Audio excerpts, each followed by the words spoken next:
A indústria das fake news não é um fenômeno exclusivamente brasileiro. O caso mais notório, anterior à eleição de Jair Bolsonaro, é o Brexit, lá na Europa. O Brexit no Reino Unido foi, digamos assim, o primeiro processo decisório em que um determinado método de propaganda baseado na mentira, baseado na interpelação de preconceitos dos usuários dessas redes. É o primeiro processo em que isso aparece de maneira clara. É uma empresa que faz uma espécie de mineração de dados no Facebook e cria um exército de perfis falsos que seguem as pessoas e, ao segui-las, identificam padrões de comportamento dessas pessoas no Facebook e, a partir desses padrões de comportamento, é elaborada uma propaganda específica pela saída do Reino Unido da União Europeia. E ali houve uma disseminação de notícias falsas, aproveitando o temor de cidadãos ingleses, britânicos, quanto à Europa, quanto à retirada de empregos. E então isso ganhou muita força num plebiscito para decidir se a Inglaterra continuaria na União Europeia ou não. A decisão foi de não continuar, o que surpreendeu muita gente. E depois se começou a estudar este fenômeno. E aí se viu que havia muita disseminação de notícias falsas. Uma tática que começa ali, o uso da mentira como método político, explorando justamente as fragilidades das pessoas. Depois de tudo isso, você vai ter um estudo sobre quais são os agentes que atuaram nestes eventos. E um deles está muito definido, se chama Steve Bannon. Steve Bannon é americano, foi jornalista e teve atuação no Brexit, teve atuação também na eleição de Donald Trump nos Estados Unidos e vai ter atuação aqui no Brasil. E quando se passou esses dois fatos no Reino Unido e nos Estados Unidos, a extrema-direita começou a utilizar no Brasil esse método de desinformação, esse método de identificação de usuários que poderiam ser mobilizados, espontaneamente ou artificialmente por meio dos robôs, dos perfis falsos. O Bannon, você pode verificar, o Bannon já teve encontro com o Jair Bolsonaro, o Bannon com o Donald Trump, e ele está em todos esses locais. E sempre, por onde ele passa, deixa o rastro das fake news, ou deixa a semente, se quiser, uma outra atuação. Tem um encontro do Steve Bannon com o Eduardo Bolsonaro em agosto de 2018. Ele posta na rede social que teve com o Steve Bannon lá nos Estados Unidos. E nesse encontro, o próprio Eduardo Bolsonaro vai declarar, algum tempo depois, o Bannon já falava da possibilidade de um atentado contra o Jair Bolsonaro aqui no Brasil. E o Carlos Bolsonaro publicou no Facebook, em 2016, que poderia haver um atentado no Brasil. Naquela época, já havia uma ligação dos bolsonaristas, ou daquele bolsonarismo embrionário, com o Steve Bannon nos Estados Unidos. Então disse o Carlos Bolsonaro que havia ocorrido um atentado ou uma tentativa de atentado ou uma suspeita de atentado, essa é a melhor definição, contra o Donald Trump num evento de campanha. O Trump, inclusive, foi retirado do palco porque havia suspeita de que um homem estaria lá armado e disposto a matá-lo. O Carlos Bolsonaro repercute isto aqui e isto teve muita repercussão na campanha, na véspera, inclusive, da votação lá nos Estados Unidos. E aí, esse episódio não foi isolado durante a campanha. Em maio já havia ocorrido um outro atentado e aí há muita semelhança com o caso Adélio. Um jovem britânico, ele foi preso também num ato de campanha porque ele teria tentado tirar a arma de um policial e disse que mataria o Trump. E olha a semelhança, esse rapaz também tinha transtorno mental grave. Ficou isolado lá nos Estados Unidos, depois ele foi mandado de volta para a Grã-Bretanha. Então há muita semelhança. Também este caso, que ocorreu em maio de 2016, durante a campanha presidencial nos Estados Unidos, ele também alavancou a popularidade do Trump. E ali o Donald Trump começa a capturar o noticiário político. E olhe a semelhança. E olhe quem estava aconselhando o Donald Trump naquela ocasião. Steve Bannon. E olha quem vem aconselhar Jair Bolsonaro na eleição do Brasil 2 anos depois. Steve Bannon, o estrategista. E ele é que disse para o Eduardo Bolsonaro, que o pai tinha na época 18% das intenções de voto, disse que o antipetismo alavancaria a candidatura do Bolsonaro, mas era insuficiente. E aí ele diz para o Eduardo Bolsonaro que o pai dele sofreria uma tentativa de assassinato no Brasil. Mas nós sabemos que alguns dias depois deste encontro do Eduardo Bolsonaro, ocorreu então a facada ou suposta facada lá em Juiz de Fora, e também alavancou a candidatura do Bolsonaro. Segundo o Steve Bannon, era preciso que o Bolsonaro atraísse o centro, como ele fez com o Trump nos Estados Unidos. E isto vai ocorrer tanto nos Estados Unidos quanto no Brasil, depois das notícias lá nos Estados Unidos, da tentativa ou suposta tentativa de assassinato lá, e também aqui no Brasil com o evento lá de Juiz de Fora. O Bolsonaro salta nas pesquisas e rapidamente vai chegar a 40%. Outra semelhança do caso Adélio com este caso de maio de 2016 lá nos Estados Unidos. Além do transtorno mental, havia também um treinamento que este jovem preso ele havia praticado tiros na cidade do evento poucos dias antes. São semelhanças que não podem ser desprezadas. Tanto lá quanto no Brasil, este evento pode significar uma simulação, um autoatentado. E é necessário que seja aqui no Brasil investigado devidamente.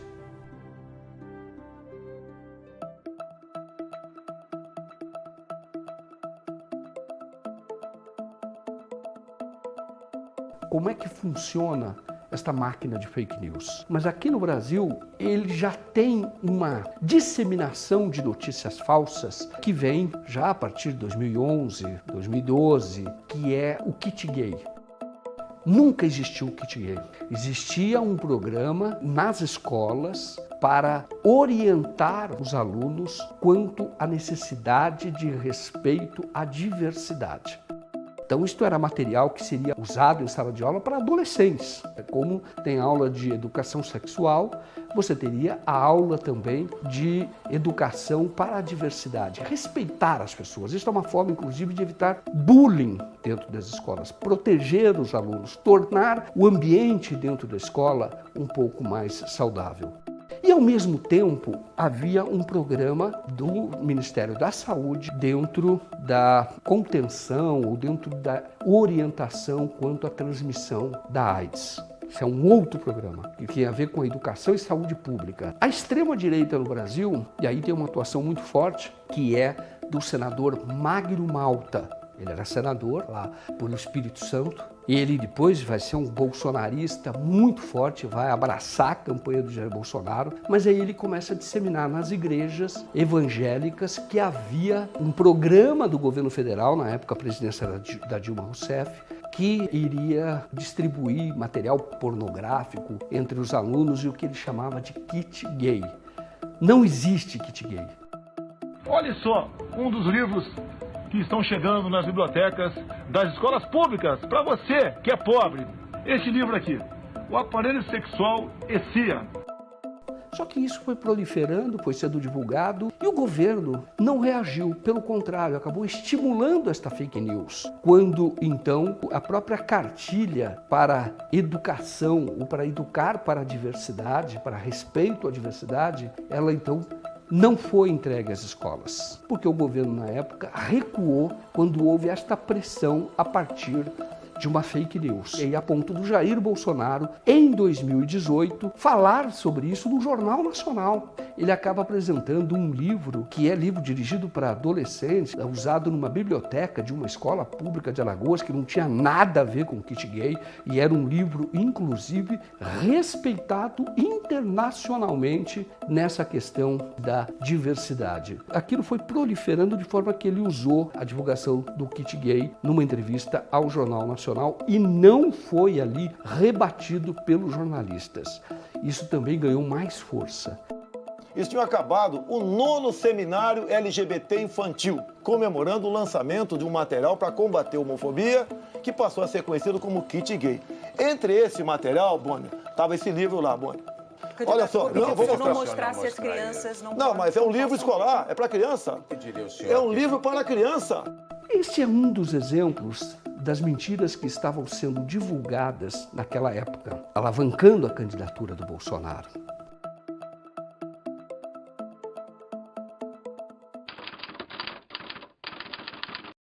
Seis meses depois, o relator da CPI, Renan Calheiros, toma as últimas providências antes de apresentar o relatório, que será um relatório com muita novidade, com o indiciamento de várias pessoas, citação também de comunicadores conhecidos por disseminação de fake news, caso o próprio Alexandre Garcia e o comunicador de extrema-direita, Rodrigo Constantino. Aqui é o gabinete do senador Renan Calheiros e ele está reunido lá com assessores que o ajudaram nessa tarefa de investigar as omissões e as ações do governo federal durante todo esse período. Nós sabemos que a CPI ela foi responsável por acelerar o processo de vacinação e por expor a corrupção no governo de Jair Bolsonaro. Deixa eu acompanhar aqui, vamos acompanhar, falar com o senador, fazer uma perguntinha aqui para o senador.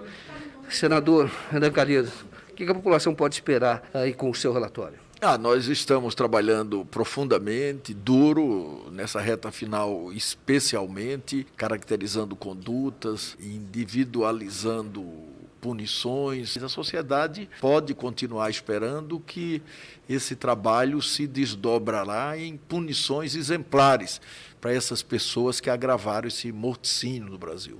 Bom, essa foi a palavra do senador Renan Calheiros, que está trabalhando duro há 6 meses para identificar os responsáveis por este morticínio.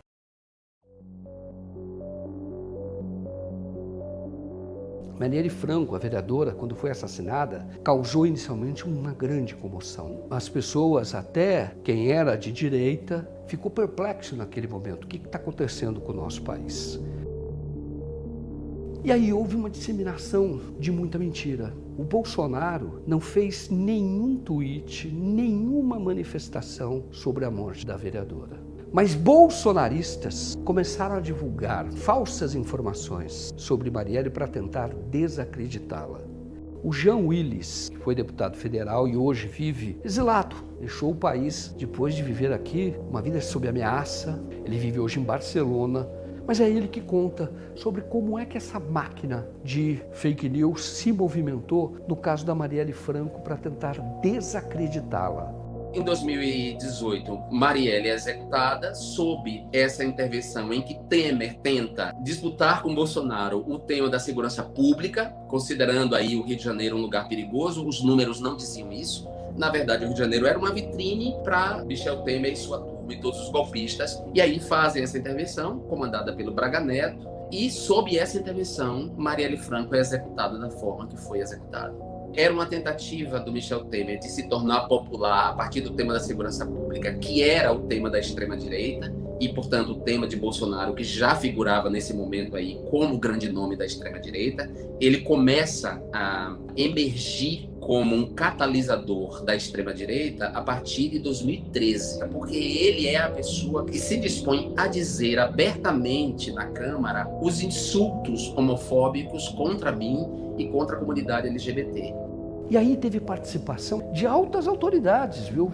Sem contar dos parlamentares, do próprio pastor Silas Malafaia, uma desembargadora do Rio de Janeiro, Marília Castro Neves, divulgou uma foto mentirosa que mostra uma menina de 16 anos que não é a Marielle, grávida, com uma outra pessoa que é apontada como um chefe do tráfico na Maré. Isso é absolutamente mentiroso. O que fizeram esses grupos de extrema-direita, entre eles o MBL, né? O Vem Pra Rua, Na Rua, os deputados da extrema-direita, as figuras da extrema-direita, eles decidiram drenar a empatia gerada pela execução. Essa empatia gerada precisava ser drenada produzindo uma desinformação que levasse as pessoas a justificar para elas a brutalidade e a execução. Eles pegaram uma informação verdadeira. Marielle vem da Maré, do Complexo da Maré. Marielle teve uma filha aos 19 anos. Essas duas informações eram verdadeiras e a imprensa, quando noticiou a execução, disse isso. Bom, as redes de desinformação pegaram essas duas informações, né, que são verdadeiras, pegaram a foto de uma moça que não era tão negra quanto Marielle.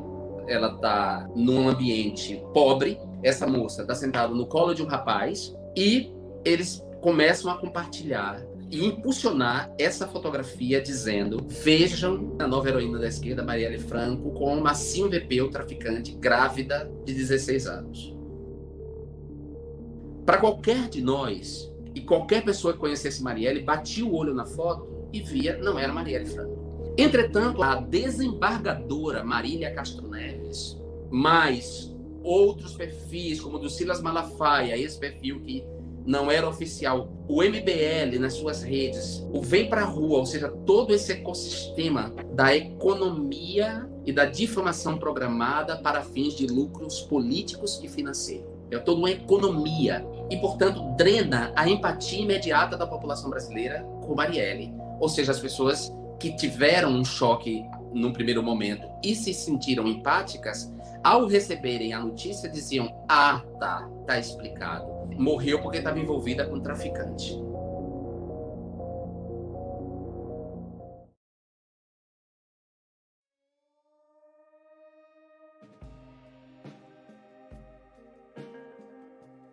Aí o Adélio, ele vai para um local que precisa ser analisado, que precisa ser investigado, que é o Clube de Tiro Ponto 38, lá em São José, região metropolitana de Florianópolis, Santa Catarina. O Adélio vai fazer um curso de tiro lá.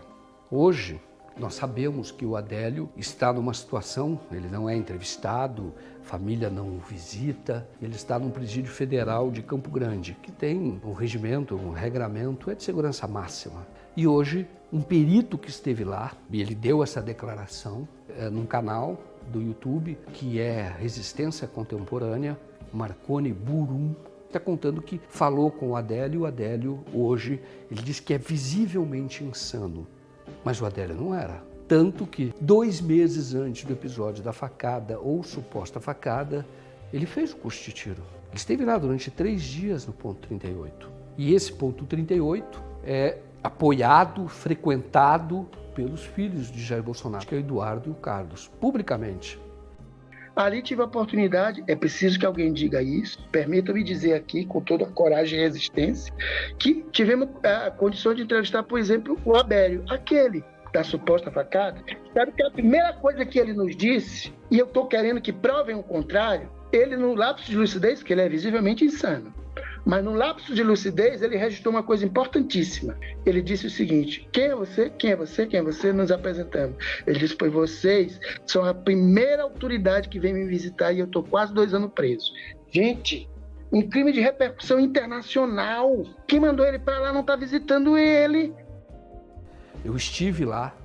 Quando você entra do lado esquerdo de quem está entrando, você tem ali 3 homenagens, tudo já com moldura, do Carlos Bolsonaro, feito para o Clube Ponto 38. O Carlos Bolsonaro é vereador no Rio de Janeiro. E ele, então, concede homenagens e a maior honraria da Câmara do Rio de Janeiro para o Clube de Tiro Ponto 38. E o Adélio, diz que hoje está visivelmente insano, ele faz o curso. E eu conversei com pessoas que conheceram o Adélio, ele não era visivelmente insano.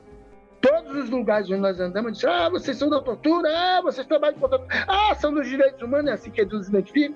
Vocês têm que ouvir o Abélio, ele é que está passando tortura aqui. Aí nós fomos requisitando, temos poder de requisição, requisitamos para entrevistá-lo. A primeira observação que ele fez foi isso. Quem paga o advogado dele? Ele não sabe. Quem fez o laudo de insanidade mental dele?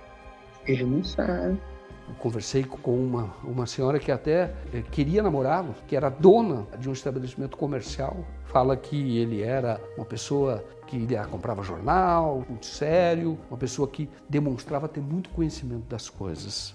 O Adélio, então, fez lá esse curso de tiro. Ponto 38, um dos donos é especialista em faca. A especialidade dele até fabricar facas, manusear facas, é uma das especialidades. Esse dono tem contato com células de extrema-direita dos Estados Unidos. Isso também é público. A porta-voz do Clube de Tiro, ela hoje está abrigada no governo. E ela foi candidata a prefeita, é muito ligada ao Eduardo Bolsonaro. Todos frequentam o clube do tiro. É necessário verificar se o clube de tiro não é uma célula justamente da extrema-direita.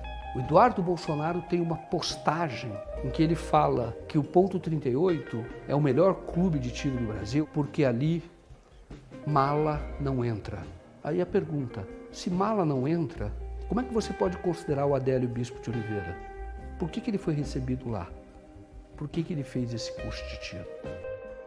A Júlia Zanata, porta-voz, nós sabemos que ela mentiu quanto à presença do Adélio.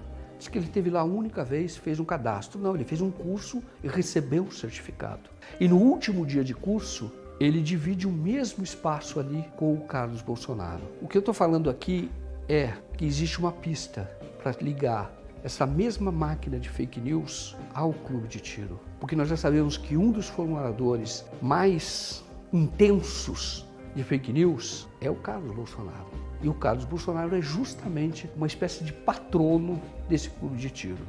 O Carlos Bolsonaro, que esteve com o Adélio, dividiu o mesmo espaço com o Adélio lá em São José, lá em Santa Catarina, e depois vai dividir também o espaço, ficar a 3 ou 4 metros do Adélio lá em Juiz de Fora.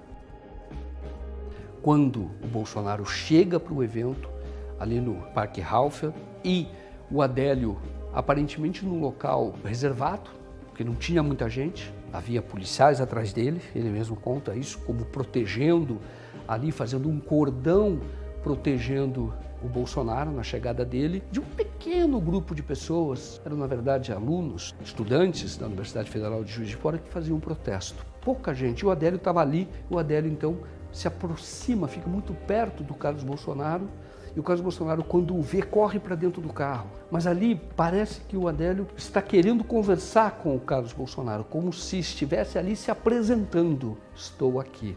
Os dois que tinham estado no clube de tiro. São pistas que precisam ser perseguidas. E aí há uma ligação, como eu estou dizendo, do Adélio, que foi um militante, eu diria, desta, você pode chamar de milícia digital, que já existe há muito tempo, e ele, o autor da facada, ou suposta facada em Jair Bolsonaro. Então, esse grupo, essa máquina de fake news, ela existia, ela não foi denunciada, ela não pôde ser desmontada em 2018, porque não houve debates. Bolsonaro ganhou a eleição a partir dali.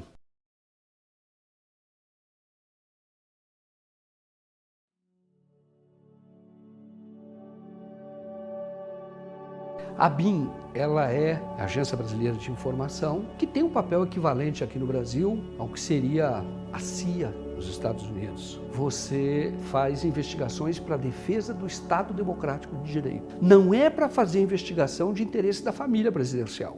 Ela é uma agência de investigação de defesa do Estado.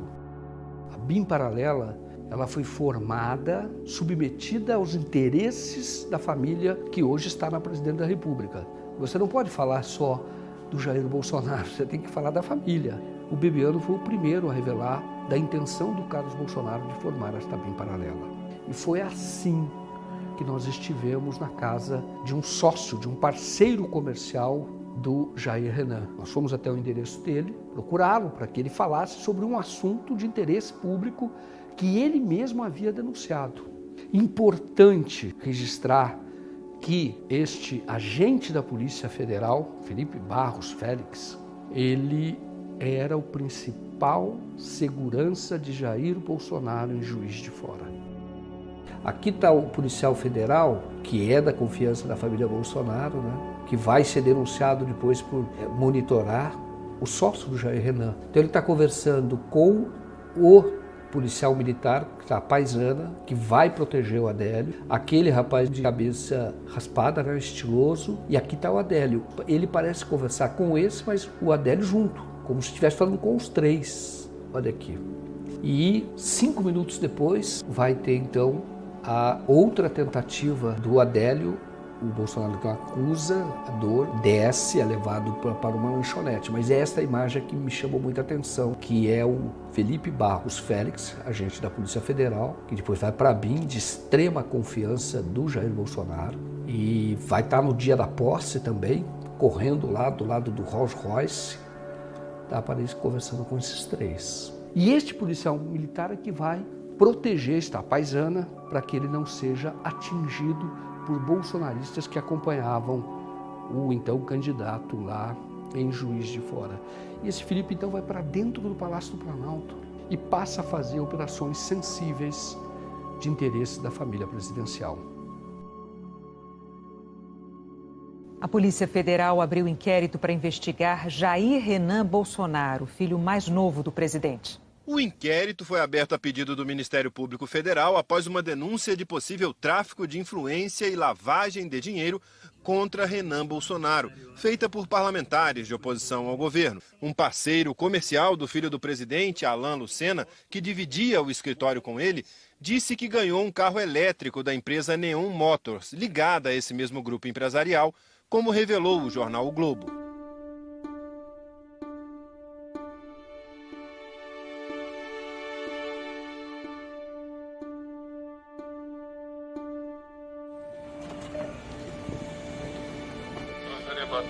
Boa tarde, meu amigo. Eu estou querendo falar com o Alan Lucena. Qual é o nome do senhor? É Joaquim de Carvalho.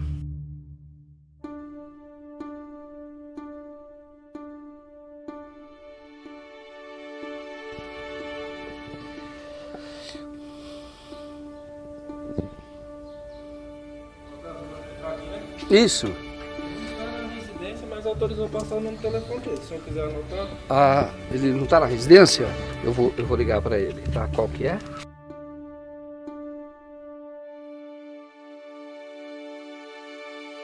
Posso fazer uma pergunta para você? Pode falar.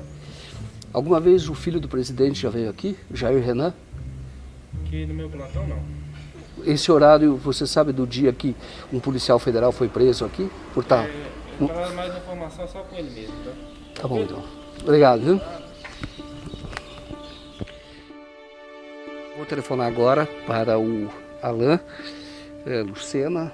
Então, vamos ver o que ele diz a respeito deste monitoramento que ocorreu por parte de um agente da Polícia Federal que foi promovido, levado para o Palácio do Planalto, depois de ter sido um dos seguranças de Jair Bolsonaro em Juiz de Fora, quando ele era candidato e levou uma facada ou suposta facada. Vou ligar para ele.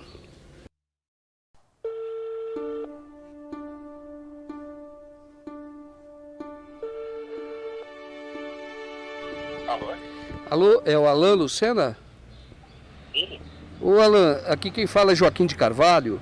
Eu sou jornalista e eu estou fazendo um documentário sobre um caso que acaba, de alguma maneira, abordando um monitoramento que você sofreu por parte de um policial federal. Uhum. E aí eu queria falar com você, saber por que é que você renunciou à investigação. Pelo mesmo motivo que você está me ligando agora, para ficar em paz e a mídia não me perseguir. E você não tem curiosidade de saber o que aconteceu, por que estavam monitorando você? Não, cara, na verdade eu fiquei muito feliz de ter visto o que aconteceu dentro da minha garagem, porque de certa forma me protegeu, né? Mas como assim? Você acha que eles estavam te protegendo lá ou eles estavam querendo verificar algo de errado na sua vida, enfim? Não sei, cara, não sei. Eu tava com um carro elétrico, talvez montar uma narrativa para defesa do Renan, alguma coisa do tipo. Mas vindo do próprio palácio? Isso eu não vou saber te explicar, irmão. Também me pareceu meio estranho, mas só que como eu tenho um advogado que me acompanha, então eu não fiz mais do que acatar a decisão dele, que foi de retirar a queixa. O Alan, você sabia que aquele policial federal, ele estava no palácio, alguns dizem que na ABIN, mas ele tem um histórico anterior em relação à família Bolsonaro. Você sabia disso, não? Não sabia. Qual o histórico? Ele era um dos seguranças do Jair Bolsonaro no dia lá do episódio da facada, né, ou suposta facada lá em Juiz de Fora. Isso para mim é novidade. E você nunca perguntou para o Jair Renan por que o Palácio queria fiscalizar você? Não, porque quando eu saí do camarote da parceria em dezembro, a gente não mais se falou, a gente não mantém contato mais. Eu já saí da parceria desde dezembro do ano passado. Entendi. E Alan, e hoje você responde a alguma investigação? Não tenho envolvimento com nada, zero. Ô Alan, você sabe que houve uma investigação por causa daquele carro elétrico, a questão que envolvia o carro elétrico. Sim, abriram uma investigação contra o Renan, né? Exato. E você chegou a prestar depoimento? Também não. E você acha que eles poderiam estar monitorando você para saber se você seria chamado pela Polícia Federal, se teria alguma relação com aquele episódio? Amigo, quando você se aproxima do filho do presidente, você é monitorado 100% do tempo, o tempo inteiro, tanto pela mídia quanto por qualquer outro. É inocência minha achar que não. Por isso que hoje eu sou muito tranquilo, porque se eu devesse alguma coisa para alguém, eu estaria preocupado. Já aconteceu, inclusive, o que aconteceu hoje. Você ir na minha porta com uma câmera, com o microfone atrás de mim. Se você quiser fazer uma entrevista mais preparada... Seja mais, cara. Então, olha, você tem meu telefone, se quiser dar uma outra entrevista, conversar, por favor, me ligue, fique à vontade, porque eu quero buscar e esclarecer fatos, nada mais. Manda um WhatsApp para mim, pode ficar muito à vontade, irmão.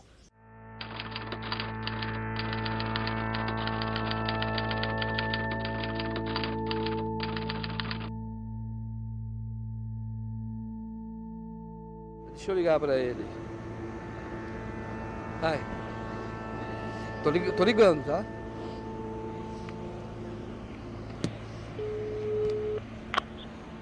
Alô? Oi, Alan, você ligou pra mim? Não, é Joaquim. Não, sem querer. Ah, tá, que apareceu uma ligação aqui perdida, o número é seu. Não ligou, né? Não. Eu liguei, mas foi sem querer. Não era pra falar nada, não. Ah, tá ótimo. A hora que eu peço para fazer umas gravações na Praça dos Três Poderes, eu vou olhar o celular.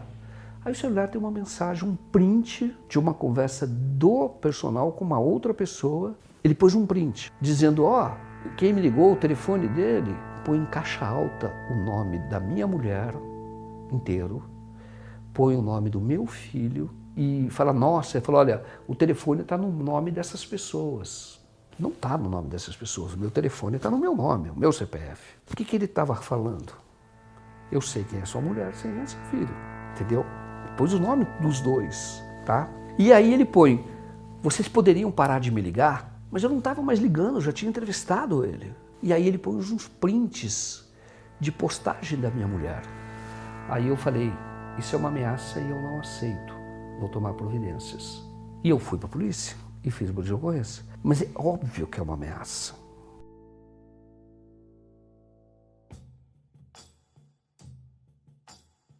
Fake news é uma notícia falsa. Então você tem alguns exemplos. No caso da facada, ou da suposta facada.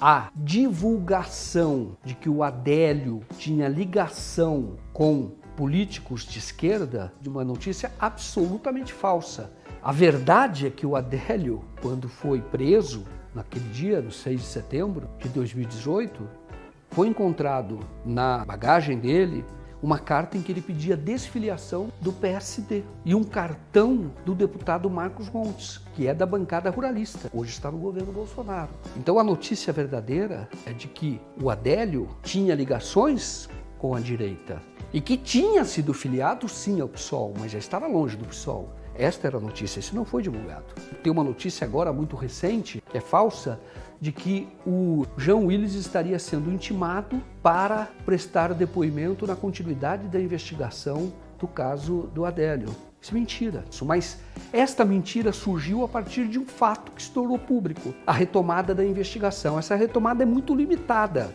Essa retomada é apenas para verificar conteúdo do celular do advogado, o Zanoni, e também para analisar imagens de vídeo.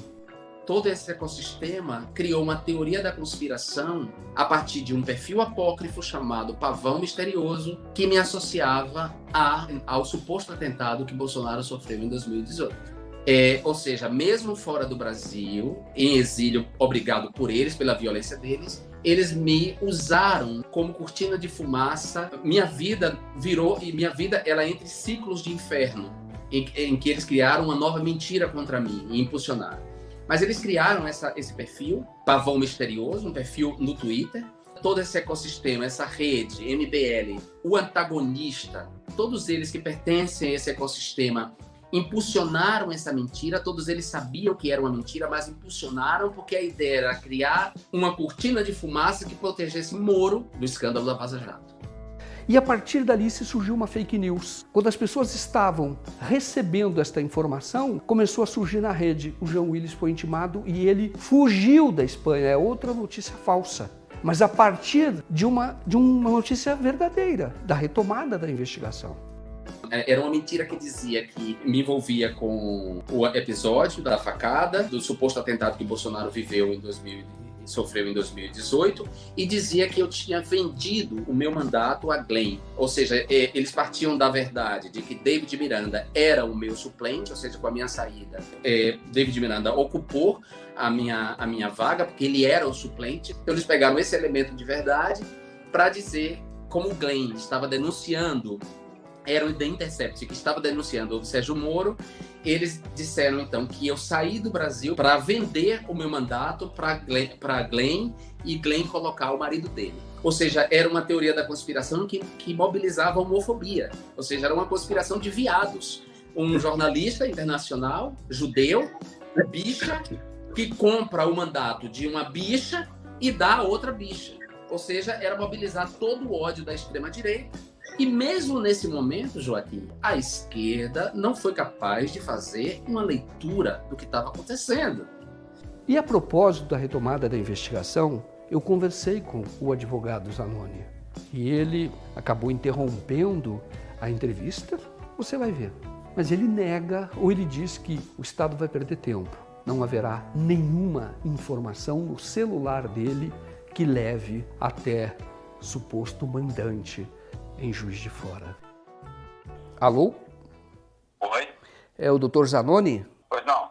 Dr. Zanoni, aqui quem fala é Joaquim de Carvalho, eu sou jornalista. Dr. Zanoni, eu estou fazendo uma reportagem lá sobre o Adélio. A primeira questão é a seguinte, como é que o senhor recebeu aí a decisão de retomada da investigação no que diz respeito ao seu telefone, a câmeras, enfim, monitoramento de câmera que foi feito no hotel, enfim, a polícia poderá acessar esses dados? Não foi com muita surpresa, até porque aquilo tudo estava parado por força apenas de uma liminar, né? Acho que a cláusula de sigilo, de confidencialidade não pode ser afetada, mesmo que de forma indireta. Eu entendo que a OAB cabe agora em base declaratória. O momento político também é favorável a isso. Qual é a possibilidade de, analisando os dados aí do seu celular, de se descobrir se há um patrocinador ou quem é o patrocinador? Existe essa possibilidade? Patrocinador da defesa, né? Isso, patrocinador da defesa. Quem pagou pelo trabalho do senhor? Eu não acredito que vão conseguir, porque eles usaram as minhas palestras para conseguir autorização judicial. E nas palestras eu já falo, inclusive, que eu faço. A cada 2 meses eu troco o celular. O que eles precisam é da teoria da conspiração, é do cheirinho. Se eu fosse o presidente da República, você acha que eu ia deixar um trem desse morrer? Nunca. Eu queria investigar até o último detalhe, tá certinho. É super legítima a investigação. A menos que o autoatentado, evidentemente, que se houve, a hipótese, se houve, ele não tem interesse em investigar isso, óbvio. Por que vai falar que o Carlos Bolsonaro e o Adélio estiveram no mesmo local, num clube de elite? E o Adélio, você sabe melhor que eu, ele é um miserável, entendeu? Ele levava uma vida miserável. Então, eu também arrumei um psicólogo forense, que é o Isso, foi o primeiro que levou. Uhum. Peraí, só um minutinho. Minha assessora está me ligando aqui. Só um minutinho. Tá bom.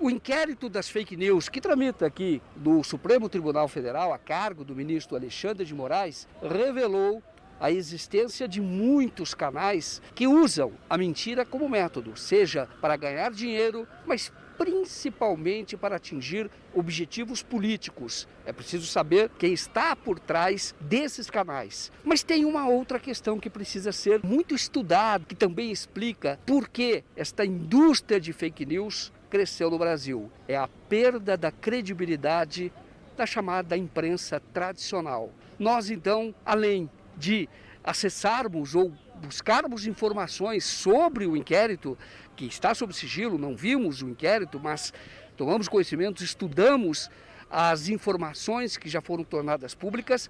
Além disso, é preciso ouvir as pessoas e saber por que é que consomem fake news, por que é que consomem mentiras, muitas vezes acreditando que não são mentiras. E a resposta você vai ver nessas entrevistas que nós fizemos aqui na Praça dos Três Poderes. Como é que hoje você se informa para poder formar a sua opinião? Olha, da onde que a gente vem, a informação que tem mais fácil acesso é muito manipulada. Então eu busco informação de WhatsApp, né, que ainda tem um pouco de certeza das coisas que falam, né, e boca a boca. Você concorda quando as pessoas gritam Globo lixo, por exemplo?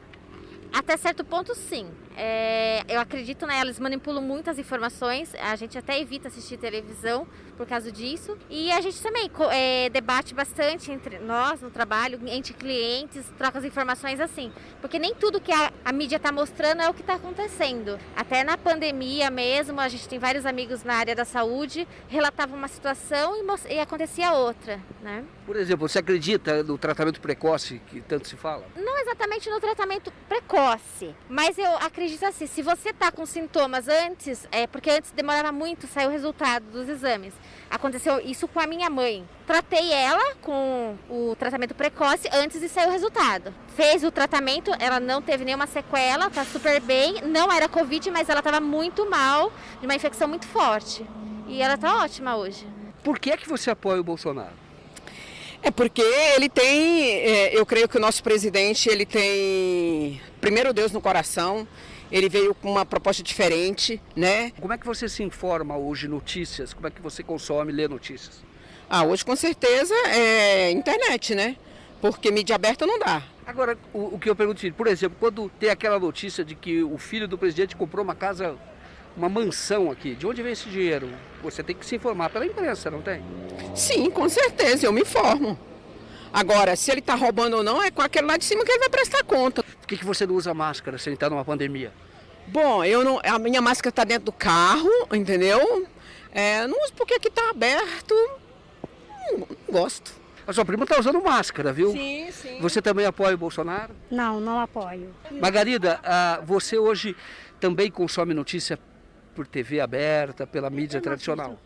Parei de assistir, porque eu gosto muito da Globo. Então eu acho assim, a Globo, né, não está mais aquelas coisas como era antes, né? Você acha que a imprensa manipula? Eu acho. Eu acho. Ela manipula a notícia? Acho que sim. Que eu acho que é muita coisa que a gente...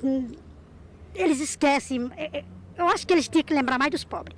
Só isso. Não sou pobre, mas eu acho que eles tinham que lembrar dos pobres. Se ele lembrasse dos pobres, talvez... Porque esse carnaval que veio, ele não pensou nos pobres, pensou no rico. Então eles pensam mais, o Bolsonaro pensa mais no rico do que no pobre. O depoimento das vítimas diretas e indiretas da pandemia, e não só da pandemia, daquilo que as pessoas chamam de pandemônio, da péssima gestão que houve no Brasil diante de uma doença que assolou o mundo, esses depoimentos emocionaram o Brasil. E nós fomos atrás deles depois, para fazer outras entrevistas, para traçar um perfil. E é o que você vai ver agora. Eu tive a Covid em abril desse ano. Mas a campanha de desinformação do Brasil não começou em abril desse ano.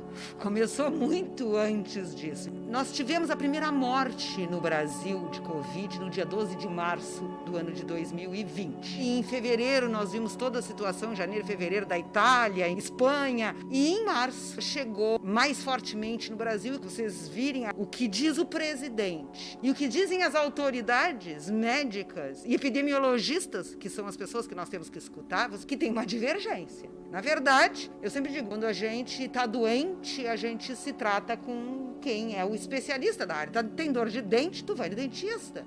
Mas o nosso país resolveu escutar o que eu acredito que sejam os números WhatsApp, que já acontece há muito tempo, isso não é uma novidade, não nasceu com a Covid. A desinformação, aliás, não nasceu nem sequer com a Covid, nem sequer com o governo Bolsonaro. A gente pôde ver isso na ditadura militar. Eu peguei Covid em abril. Pegamos eu e o meu marido apenas. Ele já ficou no hospital, foi para UTI e veio a falecer 10 dias depois. Meu marido morreu de Covid. Tu fala assim, ó, e o que pensar do presidente? O nosso presidente, um presidente que incentiva armas, o uso de armas, não sei se é uma deficiência cognitiva, eu não sei qual é, se é somente ignorância, eu realmente não sei. Ou se de fato é um projeto, que pode ser. Eu não sei o quanto ele se dá conta e ele faz parte efetivamente desse projeto, ou se ele é uma massa de manobra. Fui infectado, nós procuramos nos dias todas as formas, pessoas que nós tivéssemos mantido contato e não conseguimos chegar a um denominador comum, a identificar, até mesmo porque desde o ano passado, quando o coronavírus estava lá na China, quando aqueles brasileiros vieram da China num avião, ficou na base aérea, desde aquela época a gente já tinha começado a discutir sobre o que poderia vir a acontecer no Brasil e que teria que tomar todos os cuidados. Nós somos 20 irmãos e eu tenho 12 filhos.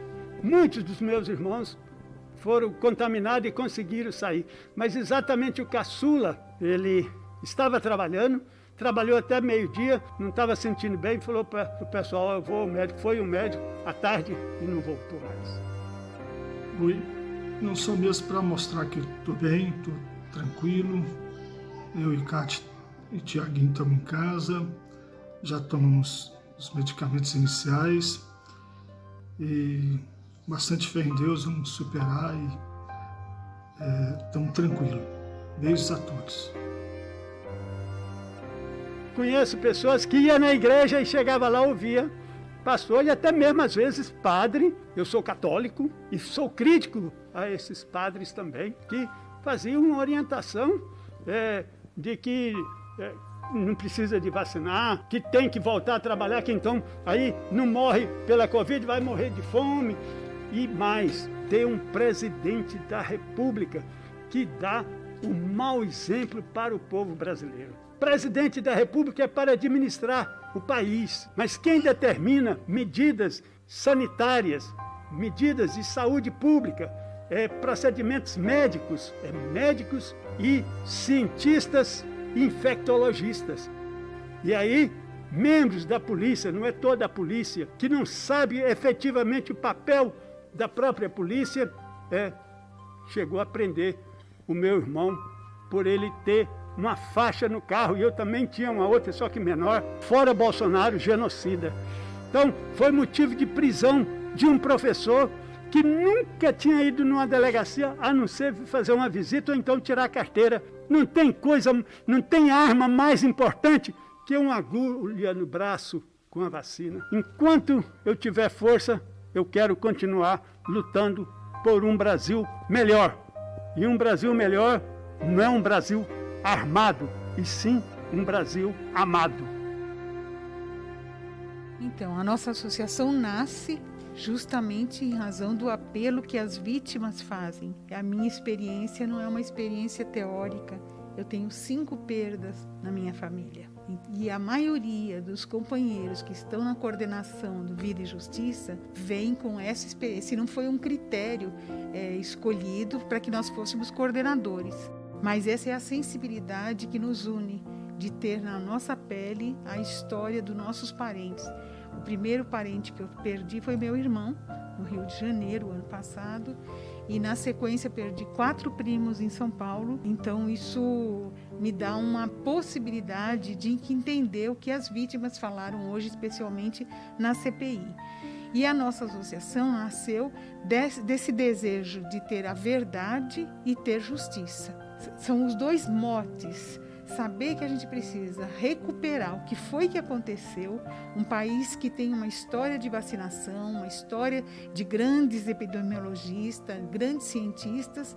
Da mesma forma, todos os que comunicaram de forma à população tomar encaminhamentos equivocados que acabaram condenando a sua própria vida, têm que ser responsabilizados. Isso seja na área de comunicação, seja na área da medicina, seja na área dos serviços públicos em geral e no serviço privado também. Quem assistiu hoje à CPI Eu sempre imaginei a carga de emoção que estava, primeiro, naquele quadrado do Senado. Mas não era só lá. Era em todos os lares onde as informações estavam entrando e que a gente estava se identificando com aquelas histórias. São histórias coletivas. Por isso que nós temos que fazer uma terapia curativa coletiva. E a melhor diagnóstico, a melhor terapia que nós podemos ter é buscando políticas públicas para que não se repitam mais esses erros do passado. Ninguém tem o direito de ceifar a vida dos outros e ficar impune. E eu acho que isso é o principal. Assim como no passado nós pedimos a responsabilização daqueles que mataram, torturaram, também quem foi torturado por falta de oxigênio tem que ser responsabilizado. Você já chorou muito? Muito. E acho que vou chorar muito ainda.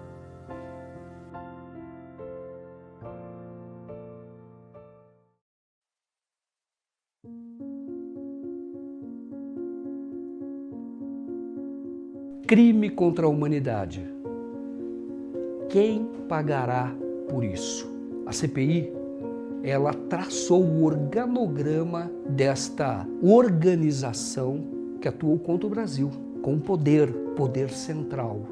E existem papéis muito bem definidos. Existe um núcleo de comando que é integrado, segundo a CPI, pela família Bolsonaro. Jair Bolsonaro, o presidente, o Eduardo Bolsonaro, que é deputado federal, Flávio Bolsonaro, senador, Carlos Bolsonaro, vereador do Rio de Janeiro, mas que é visto com muita frequência no Palácio do Planalto. Existe também um núcleo formulador. Este núcleo é integrado por assessores no próprio Palácio do Planalto, entre eles Felipe G. Martins, que tem uma ligação direta com o Carlos Bolsonaro. Dando suporte à disseminação de notícias falsas, existe um núcleo político, que é integrado por parlamentares, mas não só. Então nós temos aqui, olha, no núcleo político, o Ricardo Barros, que é deputado federal, Osmar Terra, que também é deputado federal, Carla Zambelli, deputada federal, Bia Kicis, Carlos Wizard. O Carlos Wizard, ele é um milionário, empresário, dono, né, de marcas famosas aqui no Brasil, como Pizza Hut, Taco Bell, também Mundo Verde, e ele entra nesse organograma como integrante do núcleo político. Na CPI, ele foi questionado e não respondeu a nenhuma pergunta. Por orientação dos meus advogados e em conformidade com o decidido pelo Supremo Tribunal Federal, doravante vou permanecer em silêncio. Muitíssimo obrigado. Além do Wizard, tem também um ex-ministro, que é o Ernesto Araújo. Ele foi responsável pelas relações exteriores, é discípulo de Olavo de Carvalho, também integra o chamado núcleo político descrito pela CPI da Covid. Roberto Jefferson, que era o presidente do PTB, Onyx Lorenzoni, que é deputado e também ministro do governo de Jair Bolsonaro. Existe também o núcleo de produção e disseminação de fake news. E neste núcleo existe uma categoria chamada de influenciadores sociais, como o Alan dos Santos e o Oswaldo Eustáquio, que estão foragidos e hoje já também com a sua captura solicitada à Interpol. Integrando o núcleo de produção e disseminação de fake news, o relatório da CPI cita veículos tradicionais. Jovem Pan é um deles, que participou da disseminação de notícias falsas, principalmente através de um comentarista chamado Rodrigo Constantino, e a CNN, através de um jornalista ou do jornalista conhecido, que é o Alexandre Garcia, que não está mais na emissora. Existem também os perfis propagadores de fake news. Alguns perfis são falsos, outros são de militantes. E integrando esta base de propagação, existem os chamados robôs. O mais importante é o núcleo de financiamento. Talvez não o mais importante, mas sem esse núcleo de financiamento, nada disso teria êxito. O núcleo de financiamento, segundo a CPI, é integrado por Otávio Facuri, o Faca, assim ele é conhecido na rede social, e Luciano Heng, o velho da Havan. O Otávio Facuri, ele foi questionado pelo relator da CPI, Renan Calheiros, a respeito de um contrato com a Petrobras. Esse contrato teve uma majoração no seu valor muito grande. Então o senador o questionou e a resposta não o convenceu. Eu queria comunicar e nunca recebi nada. Eu queria comunicar e temos algumas perguntas sobre o fato que estou comunicando para esclarecer. Pois não. A Comissão Parlamentar de Inquérito localizou uma renegociação no valor do aluguel do imóvel pertencente ao senhor para Petrobras. Ótimo. O aditivo firmado em 7/5/2019 reajustou o valor da locação de 30 mil na Petrobras para 110 mil. Novamente, eu sei que esse assunto não está no escopo da CPI, mas, como eu disse, eu vim aqui para responder. Ele está no escopo da CPI. Meu amigo, se tá mesmo? você responde ou não responde? Só um minutinho. Responde sim ou não. E vamos ser... A elegância tem limites aqui. Vai, vou responder. Mas aí, a fala dele, presidente, ok, foi inoportuna, mas a minha não é. Está fora realmente do escopo da CPI. Assim como as eleições do ano de 2018. Nós acompanhamos a CPI da Covid em alguns momentos e questionamos alguns parlamentares sobre o crime contra a humanidade. Eu perguntei ao vice-presidente da CPI, o senador Randolfo Rodrigues, qual seria a providência a ser tomada, como você pode ver agora. Joaquim, TV 247, duas questões. A primeira é qual a expectativa do senhor em relação ao Tribunal Penal Internacional e se os senhores vão entregar o relatório ao tribunal pessoalmente. A nossa ideia é já na semana que vem, ou mais tardar na semana seguinte, ir até São Paulo para fazer a entrega do relatório do caso Prevent, a força-tarefa do Ministério Público. O Tribunal Penal Internacional funciona subsidiariamente quando as autoridades judiciais nacionais fracassam. Então, nós esperamos que toda a tipificação penal tenha responsabilização por parte das autoridades penais nacionais. Em relação a fake news, no relatório tem uma proposição feita pelo senador Renan.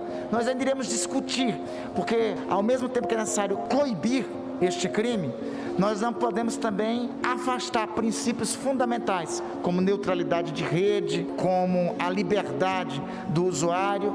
É uma linha muito tênue que caminha. Então, até em relação a essa iniciativa de projeto de lei que está no relatório, nós teremos algumas conversas até a terça-feira, e é importante sempre destacar que existe uma matéria dessa natureza que está na Câmara dos Deputados sobre a relatoria do senador Orlando Silva, que seria importante que a Câmara dos Deputados pautasse o quanto antes a sua apreciação.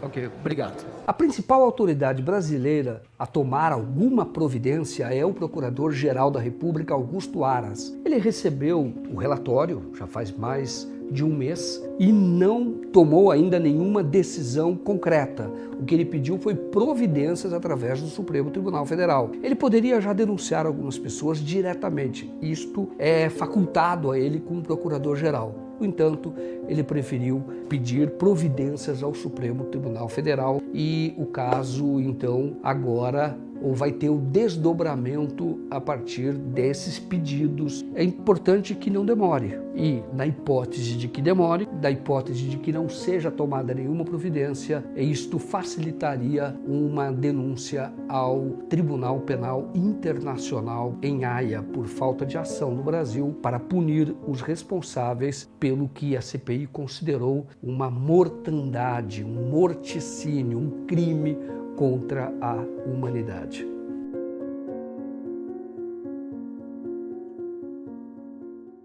Jair Bolsonaro se elegeu com o slogan que era o Brasil acima de tudo, Deus acima de todos. E um versículo bíblico, que é o João capítulo 8, o versículo é o 32, que diz o seguinte: e conhecereis a verdade, e a verdade vos libertará.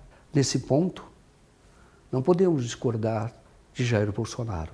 É a verdade, é o conhecimento da verdade que vai libertar o Brasil dessa avalanche de mentiras que abriu caminho para um projeto que muitos interpretam como fascista e que é, sem dúvida, de caráter autoritário.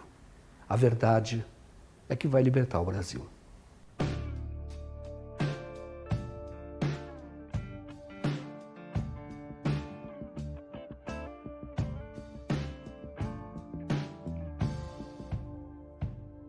Eu quero agradecer a todos vocês que viram este documentário. Eu quero dirigir um agradecimento muito especial aos nossos patrocinadores. São vocês que viabilizaram o documentário e que também sustentam a mídia independente no Brasil. O nosso país nunca precisou tanto de veículos independentes que surgem no próprio vácuo desta velha imprensa, porque nós vimos que a fake news proliferou no Brasil e a desinformação também ganhou muito espaço por ação e omissão da velha imprensa. Não que ela tenha divulgado fake news, mas ela divulga a meia-verdade e ela não age com agilidade para combater as notícias falsas que ganham espaço na rede e às vezes tem empresas de verificação que acaba fazendo a divulgação do fato verdadeiro, mas muitas vezes isso é ignorado. Muitos fatos prosperam e só depois de muito tempo é que a imprensa acaba, ou velha imprensa, acaba fazendo essa contestação. Mas o estrago já está feito. Jair Bolsonaro é um estrago que foi possibilitado por esta falta de compromisso da própria velha imprensa com a verdade atual. Muito obrigado a todos vocês que nos ajudam a fazer este combate, a tentar contrapor a mentira com a verdade, ou, numa imagem metafórica, jogar luz nessa escuridão que se abateu sobre o Brasil.